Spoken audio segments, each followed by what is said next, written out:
Welcome friends, welcome to your favourite channel Bodhi tree. दोस्तों, आज मैं आप लोगों के लिए ब्रज असाइनमेंट में से इंग्लिश का सेकेंड लैंग्वेज का पहला पेपर लेके आया हूँ। आज हम सेक्शन बी सॉल्व करने वाले हैं। ओके, तो नाउ लेट्स स्टार्ट। पहला हमारा जो पैराग्राफ है, customer representative, customer service representative, what program are running ma'am. अभी कौन से प्रोग्राम चल रहे हैं। Customer says let me see, I have past heard. इसको पढ़ते हैं एक्सटेंशन। ओके, और ये जो REP लिखा है इसको पढ़ते हैं रिप्रेजेंटेटिव। इसको शॉर्ट में लिखा गया है।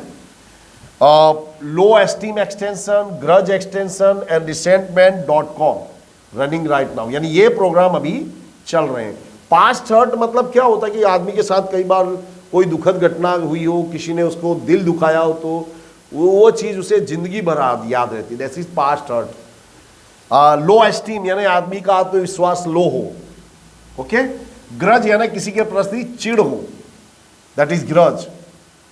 Customer service representative, no problem, love will automatically erase past hurt extension from your current operating system. कि जो प्रेम जो है आपके दिमाग में से पास्ट हर्ट जो एक्सटेंशन प्रोग्राम चल रहा है उसको इरेज कर देगा। इरेज कर देगा नहीं, मिटा देगा।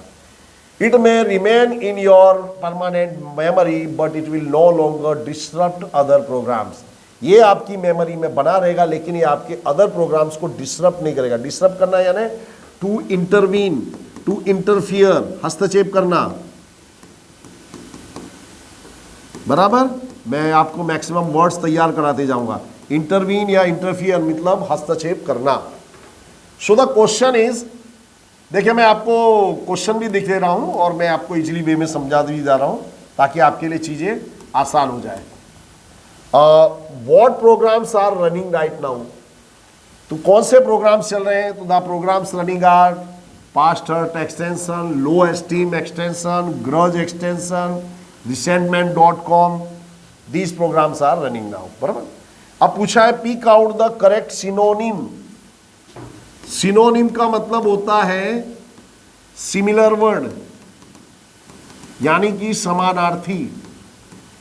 इसी तरह एक दूसरा शब्द भी याद रखिएगा, antonym.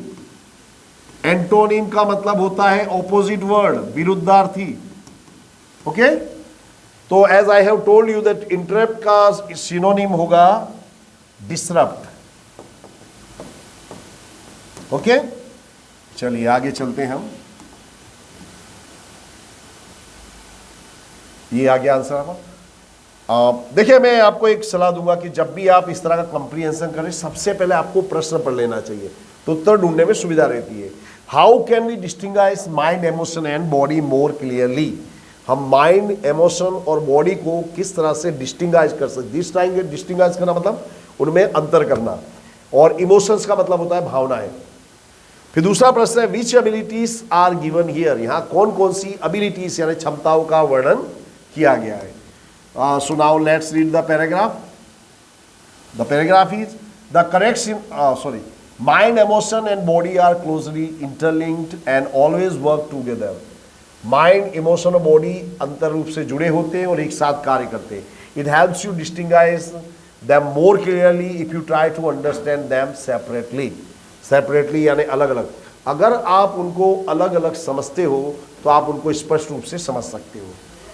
Your mental capacities are your abilities to concentrate, to take in new information, to remember old and new information and to be in a position to think logically। आपकी मेंटल कैपेसिटी यानी मानसिक क्षमता का मतलब होता है concentrate कर सको। आपकी कॉन्सेंट्रेट करना यानी ध्यान लगाने की क्षमता होवे। आप नई इंफॉर्मेशन हासिल कर सकते हो, पुरानी या न्यू इंफॉर्मेशन को आप याद कर सकते हो, लॉजिकली सोच सकते हो, तो आप मेंटली फिट हो। ये आपकी मेंटल एबिलिटी या क्षमता होती है।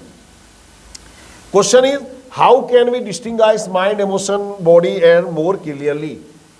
तो देखो, it helps to distinguish them more clearly if you try. If you try नहीं होगा, if we try to understand them separately, अगर हम उन्हें अलग अलग समझने की कोशिश करें, we can distinguish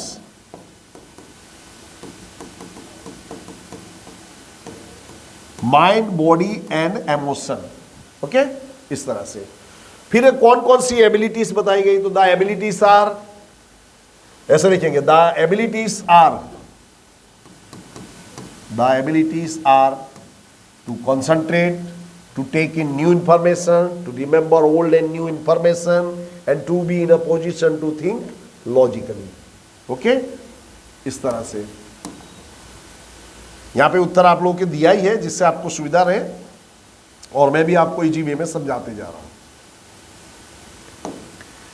I draw the good doctor back to his home, मैं डॉक्टर को घर पर ले गया। He said that Nana was suffering from a sort of disassociative personality disorder. उन्होंने कहा कि जो नाना है वो डिसएसोसिएटिव पर्सनालिटी डिसऑर्डर से पीड़ित हैं। एक फिल्म आई है, फिल्म थी साउथ दक्षिण भारत की, अपरिचित, उसमें इसी तरह की बीमारी का उल्लेख किया गया है।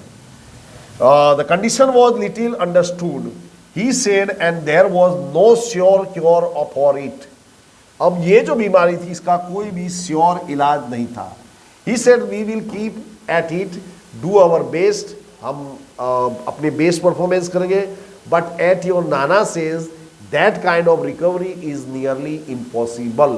लेकिन आपकी नाना की उम्र में इस तरह का जो इलाज है, रिकवरी है, ये असंभव है। तो what was Nana suffering from? तो Nana was suffering from disassociative personality disorder. इसको आपको सेंटेंस को यहां से लिखना है, इसकी इजाजत में। Nana was suffering from dissociative personality disorder. Okay, next question है आपका, according to the doctor due to recovery from the disease was nearly impossible. बीमारी से रिकवरी इम्पॉसिबल क्यों थी? बिकॉज ऑफ नानास एज, नाना की एज ज्यादा थी, देयरफॉर रिकवरी वॉज इम्पॉसिबल, यानी नाना रिकवर नहीं कर सकते थे। नेक्स्ट पैराग्राफ है, of the blessings conferred on mankind by benign providence the most useful is the headache. तो आदमी को जो ब्लेसिंग्स मिली है उसमें से बिनाइन, बिनाइन मतलब होता है काइंड, उसमें सबसे जो दयालु वाली जो गिफ्ट है वो क्या है? Headache. But for it there would be many great embarrassment in life, factual explanation are not always either palatable और फिजिएबल।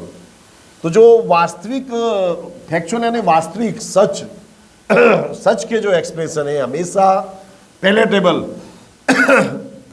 पैलेटेबल यानी आनंददायक, प्लेजेंट, और फिजिबल यानी संभव नहीं होते। यानी कि सच जो होता है हमेशा आदमी को अच्छा लगे, संभव नहीं है। In such circumstances, headache acts as a sort of password. ऐसी परिस्थितियों में हेडेक आपके लिए पासवर्ड के रूप में काम करता है। सर्कमस्टांसेस का मतलब होता है कंडीशन, परिस्थिति। So question is, when does headache act as a password? तो when factual presents are not इधर, इसको ऑलवेज को निकाल देंगे, इधर पैलेटेबल और feasible, then headache act as a password. बराबर? तो when factual expression are not palatable और feasible for great embarrassment in life, headache acts as a password. Next question है आपका, find out the word from the passage which mean granted. Granted का होता है comfort, और kind का हो जाएगा बिनाइन। मैंने आपको बताया था काइंड यानी प्रकार, दयालु, बिनाइन यानी भी होता है दयालु। Each individual can play important part by simply adopting a more responsible lifestyle, beginning with some little everyday do's and don'ts. तो हर इंडिविजुअल यानी हर व्यक्ति एक महत्वपूर्ण पार्ट प्ले कर सकता है एक रिस्पॉन्सिबल लाइफ स्टाइल के द्वारा, जिसमें वो कुछ डूस और डोंट्स को फॉलो करें। What is dos and don'ts? यानी आपको क्या करना चाहिए और क्या नहीं करना चाहिए, उसको बोलते हैं dos and don'ts. It's the only reasonable way to save our planet before it is too late. हमारा जो प्लेनेट है, हमारी पृथ्वी को बचाने का ये एक रीजनेबल रास्ता है, देर हो जाए उससे पहले. What can one do as a solution? एक सॉल्यूशन के रूप में हम क्या कर सकते हैं? तो as a solution to save our planet, one should adopt more responsible lifestyle by following the everyday do's and don'ts. ये आपको यहीं से मिल जाएगा.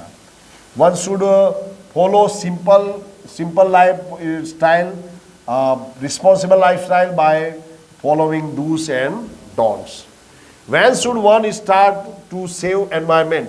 व्यक्ति को हमको पर्यावरण की रक्षा करना कब शुरू करना चाहिए? बहुत देर हो जाए इससे पहले. तो one should start efforts right now to save environment before it is too late. Right now, अभी करना चाहिए इनको. The story of Disneyland, perhaps better than anything else, illustrates Walt's vision and his stubborn determination to realize an idea. तो जो Disneyland की story है, ये vault के विजन और स्टबर्न यानी जिद्दी, डिटर्मिनेशन यानी संकल्प, एक दृढ़ संकल्प को बताता है. To realise an idea he believed in. For years Walt had quietly nursed the dream of a new kind of amusement park. वर्षों तक वॉल्ट ने एक नए अम्यूजमेंट पार्क का जो आइडिया था दिमाग में रखा था. It would be a potpourri. Potpourri मतलब क्या होता है? जहां पे हम अलग अलग चीजों को संग्रह करके रखते हैं. पोर्टपोरी आपने देखा होगा कि कहीं पे क्या होता है, पोर्ट होता है, उसके अंदर अलग अलग फ्लावर्स इकट्ठे करके रहते हैं. That is one kind of potpourri of all the ideas conjured up by his fertile imagination. But the idea of sinking millions of dollars into an amusement park, even Walt's kind of amusement park, seemed to so preposterous that he would not mention it to anyone. लेकिन $1,000,000 का investment आप amusement park में करो, ये इतना preposterous मतलब होता है हास्यास्पद था कि वॉल्ट डिज्नी भी इसको मेंशन नहीं करता. He just quietly begin planning, और उसने शांतिपूर्वक खाली प्लानिंग उसकी शुरू कर दी. It would be a collection of all the ideas conjured up by his fertile image. Replace the underline word, तो उसके लिए आएगा कलेक्शन के लिए आ जाएगा पोर्टपोरी. बराबर. Rewrite the correct sentence. सही वाक्य हमको ढूंढ के दिखना है इसमें से. देखिए, for years Walt had quietly nursed the dream of new kind of new Mickey Mouse house club. नहीं, मिकी माउस हाउस क्लब नहीं था, अम्यूजमेंट पार्क था, ये तो गलत हुआ. For years Walt had quietly nursed the dream of new kind of amusement park. ये हमारा सही आंसर है. ओके,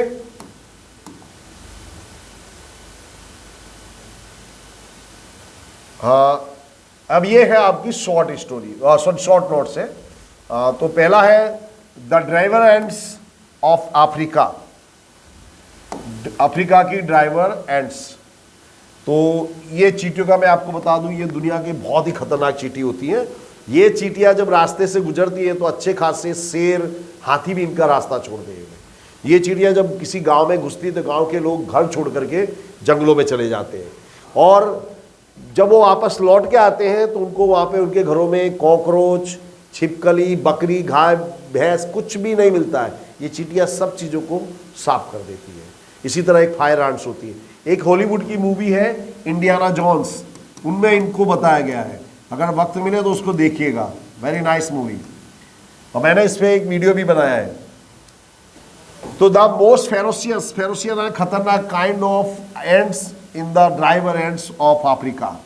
सबसे खतरनाक चींटियां कौन सी? Driver ants of South Africa. They have no fixed home but are always on the move. उनका कोई फिक्स घर नहीं होता, इसलिए हमेशा मूव करती रहती है. They are completely blind but they march in long lines. वो अंधी होती है लेकिन एक लंबी लाइन में चलती है. उनका एक मुखिया होता है, वो उनको दिशा दिखाता है और उसके पीछे पीछे वो चलती है सूंघते हुए. They are very strong and they devour any animal that come in their way. वो बहुत ही स्ट्रॉन्ग होती है और उनके रास्ते में जो भी प्राणी आता है उसको वो खा लेती है, जैसे लड़कियां पकौड़ी खा लेती हैं. Even large animals like tigers and elephants live in A fear of them. बड़े प्राणी हाथी और टाइगर भी उनके डर में जीते हैं. If a python which is unable to move after his dinner comes in their way, these creatures eat both the python and the animal in its stomach. यानी जैसे किसी अजगर ने किसी प्राणी को खा लिया है और वो रास्ते में पड़ा है, और अगर डाइवर्जेंट्स वहां से गुजरेगी तो वो उस अजगर को भी खा लेगी और उसके पेट में जो दूसरा जीव है उसको भी वो खा लेगी. Some villagers of South Africa tell the stories about babies who have been eaten by these tiny creatures. कुछ जो साउथ अफ्रीका के गांव वाले उन्होंने कहानियां सुनाई है कि छोटे बच्चों को इन चींटियों ने खा लिया है. And these stories may well be true, और ये कहानियां सच हो सकती, ये सच ही है. When the driver ants enter in their house, the people living in it flee into the forest and stay there until the ants have passed. Flee यानी डरकर भाग जाना. तो जब चींटियां गांव में आती है तो गांव के लोग घर छोड़कर जंगलों में भाग जाते हैं. When the people come back, they find that every insect and spider in the house has been cleared away. और जब वो वापस आती तो घर का हर जंतु और स्पाइडर मकड़ी गायब हो जाती. It's the most amazing study about the ants of different types. Next है importance of headache. तो देखिए दोस्तों, ये एक आपके लिए लैंग्वेज, इसकी लैंग्वेज काफ़ी टफ है. So I will advise you to skip this. इसको आप स्किप कीजिएगा. जो एड्स है it is very interesting, so you can prepare it and I will advise you to skip this. आप इसको छोड़िए. हेडेक वाला जो चैप्टर है इट इज़, उसकी लैंग्वेज थोड़ी ऑकवर्ड है.